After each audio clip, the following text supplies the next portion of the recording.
दोस्तों, आपको बताते चले कि समाजवादी सांसद प्रिया सरोज ने संविधान की 75वें वर्षगांठ पर संसद में ऐसा भाषण दिया कि विपक्ष देखता ही रह गया।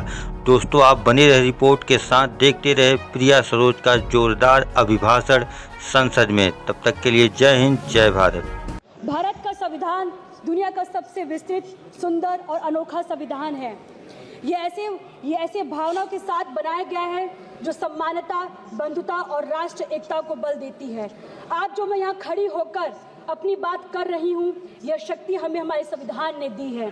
हमें गर्व है कि हमारी पार्टी के स्वर्गीय मुलायम सिंह जी और हमारी पार्टी के अध्यक्ष श्री अखिलेश यादव जी हमेशा संविधान के मूल्य की रक्षा की और सामाजिक न्याय के लिए संघर्ष किया। हमारे देश में हर नागरिक, चाहे जाति या धर्म कोई भी हो, खुद को सुरक्षित और शामिल महसूस करता है। लेकिन आज के दिन हमें यह सोचने की ज़रूरत है कि क्या हम संविधान के आदर्शों के अनुसार चल रहे हैं। 2014 से पहले भारत धर्मनिरपेक्षता, समानता और न्याय के प्रतीक था। 2014 से पहले सभी सरकारों ने संविधान का आदर किया था, लोकतंत्र, धर्मनिरपेक्षता को सुरक्षित रखा। पिछले 10 वर्षों से जब से एनडीए सरकार सत्ता में आई, इस सरकार ने संविधान की संस्थाओं पर निरंतर आघात करना जारी रखा। विकास के वादे पर विनाश की एक अंतहीन कथा रखी है।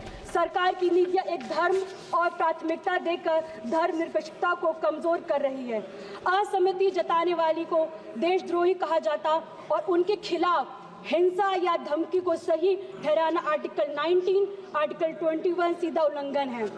तुम्हारी फाइलों में गांव का मौसम गुलाबी है, तुम्हारी फाइलों में गांव का मौसम गुलाबी है, मगर ये आंकड़े झूठे हैं और ये दावा किताबी है। 2018 में लाए गए इलेक्टोरल बॉन्ड ने राजनीतिक फंडिंग में पारदर्शिता को खत्म किया, जिसे सुप्रीम कोर्ट ने असंवैधानिक बताया। कंट्रोवर्शियल कृषि कानून ने किसानों का विश्वास तोड़ा, उन्हें रद्द किया गया, लेकिन किसानों की समस्या आज भी अनसुलझी है। मंदिर मस्जिद के नाम पर संभल जैसे नए नए विवाद को जन्म देकर समाज में निरंतर घृणा और नफरत का माहौल पैदा किया जा रहा है। मगर मैं कहना चाहूंगी, सत्ता में बैठे लोगों ने ये कैसा हिंदुस्तान कर दिया, सत्ता में बैठे लोगों ने कैसा हिंदुस्तान कर दिया, बेजान इमारतों को हिंदू मुसलमान कर दिया। स्वतंत्र संस्थानों और मीडिया को दुरुपयोग किया जा रहा है। दलित की बेटी का अपहरण होना, उनका रेप कर दिया जाना, उनके शव को पुलिस द्वारा रात को पेट्रोल डालकर जला दिया जाना, उनके घरों में आग लगाई दिया जाता, सभी घटनाएं 70 वर्ष के बाद भी हो रहा है। यूपी सरकार ने ESM लागू कर हड़ताल पर रोक लगाया है। राज्य में कोई भी कर्मचारी आज 6 महीने तक हड़ताल नहीं कर सकता है।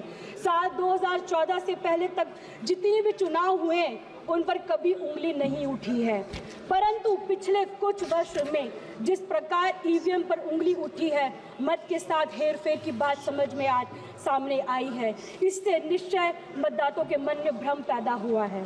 मैं आप सभी से आग्रह करती हूँ कि पिछले 10 वर्ष में ध्यान दें। यह ऐसा दशक रहा जिसमें हमारे संविधान जो हमें एक राष्ट्र के रूप में जोड़ता है, को कमजोरी करने की कोशिश की जा रही है।